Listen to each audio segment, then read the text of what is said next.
Hello, welcome back to this channel. And today we have simultaneous equation of two that involves two unknown x and y.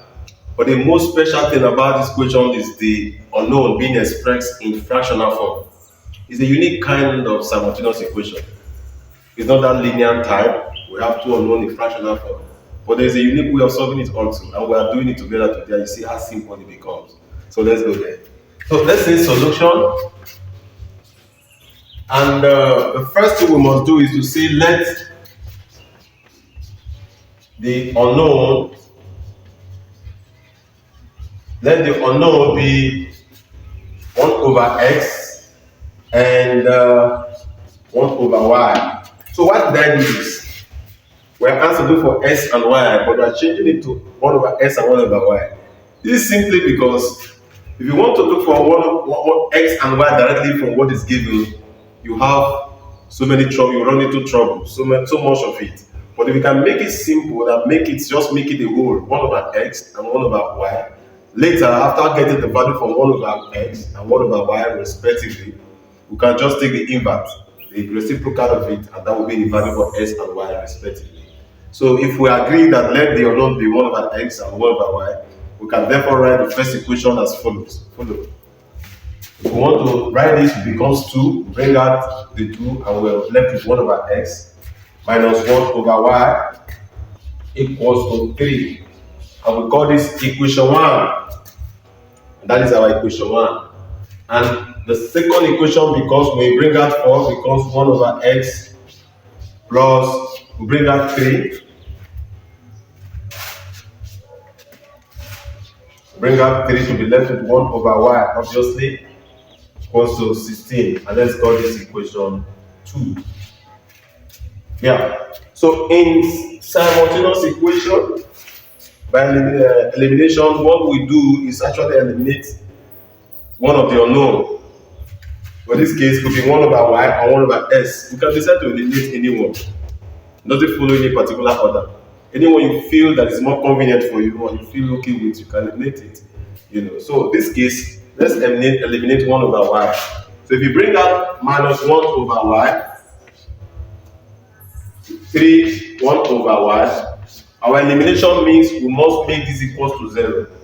And the only two things we must do is either we add them or subtract them to achieve this 0. So if you say minus this, you subtract it, what we have is not 0. It will be minus 4 1 over y. You see? And that is not what we want to do. So it cannot be minus. And what if we add it? If we even add it, it will not still give us 0. It will be plus 2 over 1 over y. That means there's something that is still missing. What is that thing? When we make here equal, for example, 3, if we put 3 here, minus 3 1 over y plus 3 1 over y will be equals to 0, which is exactly what we are looking for. That is to say, we are going to add them, and also we multiply equation 1 by 3, so that 1 over y here can be 3 minus 3 1 over y to give us this term, so that when you add this to the second term from equation 2, we'll have 0, which is our target. And if we can build this, that means we are almost done with the challenge. Okay, so before I forget, you can either add or subtract, like I explained before. It's either you add or subtract, provided you are attaining at 0.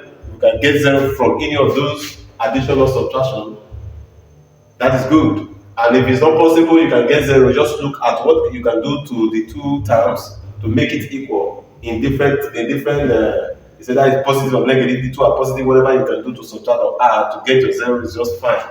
Okay, now since we have agreed that we should multiply equation 1 by 3, let's see how it goes. So if you multiply 3 by 2, we have 6 equal 1 over x minus 3 1 over y equals to 3 times 3 9. And let's call this equation 3. Let's call this equation 3. And from here we've agreed that we must add. If we add, how will it be? So let's add equation 2 and equation 3. So what is equation 2? It's 4 into 1 over x plus 3 into 1 over y equals 16. And equation 3 will be plus 6 1 over x minus 3 1 over y equals 9.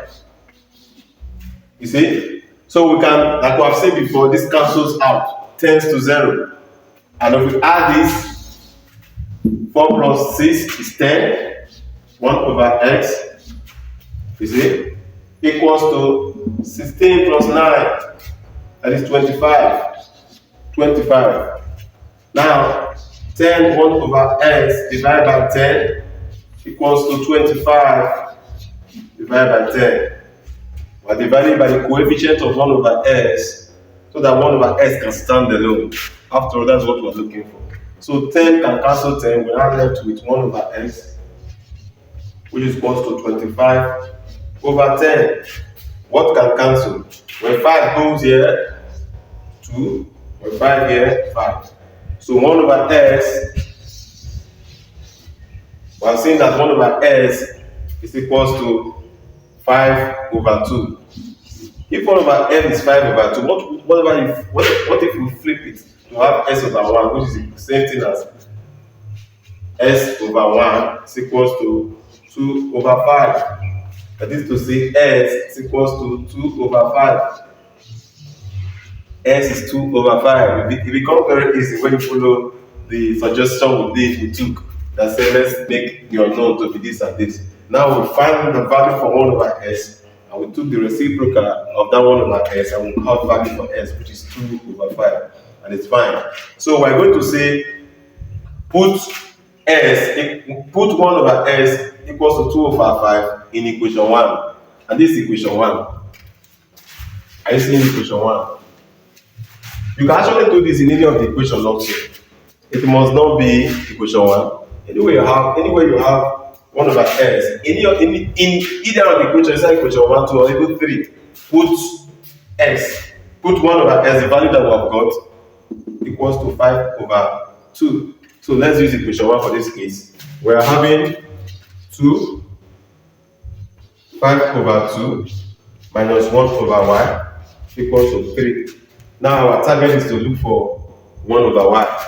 You see, 1 over y. And now 2 times 5, 10 over 2, minus 1 over y equals to 3. Let's come over here.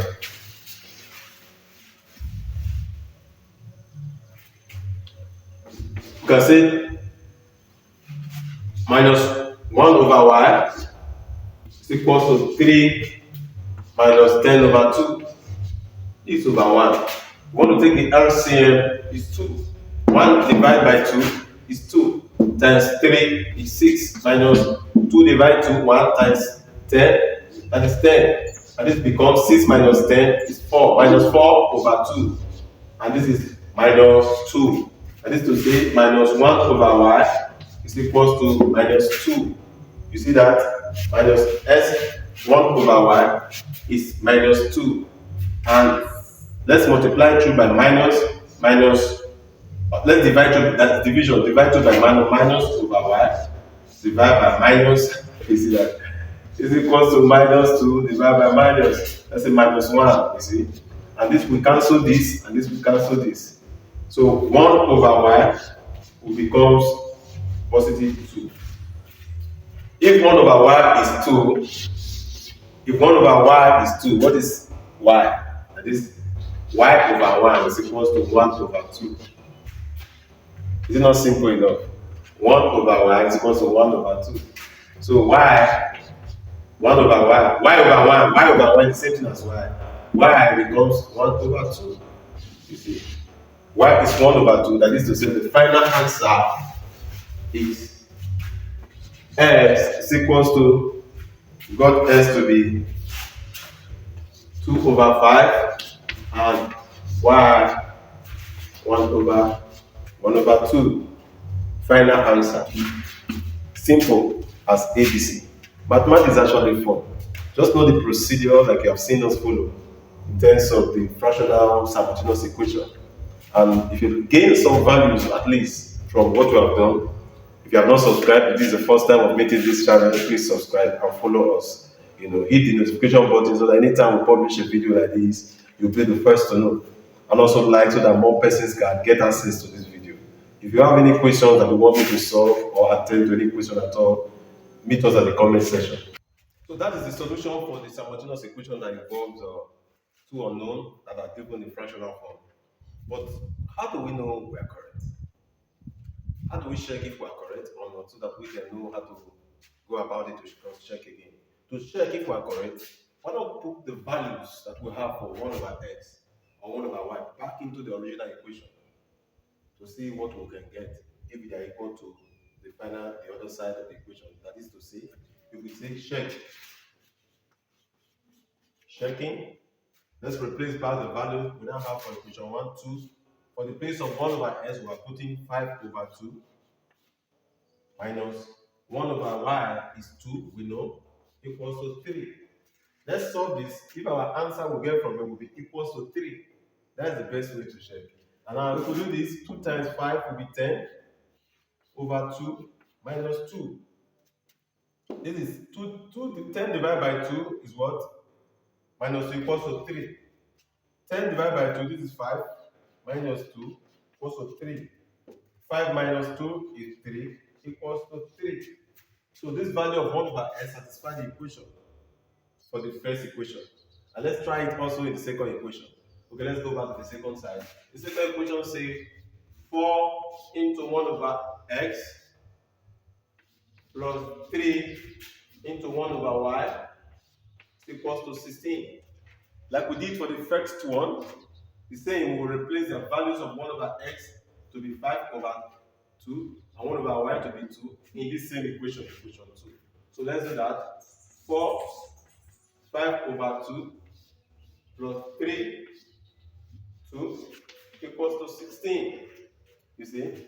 So what do we do here? 4 times 5, that is 20 over 2 plus 5 equals to 16. 20 over 2. 20 over, this is 6. 3 times 5, 3 times 2, 6. It's not 5 previously that I wrote. Alright, now 20 over 2 becomes 10 plus 6 equals to 16. 10 plus 6, 16 equals to 16. We must satisfy this statement. Equal to 16 equals to 16. That is to say, the value we got from 1 over x and 1 over y were correct. You see how we checked it? And it's very interesting. It builds your confidence, after doing the checking. And that is also to say the value we deducted from the values of 1 over x and 1 over y respectively for x and y were also correct. Thank you for staying tuned to the end. God bless.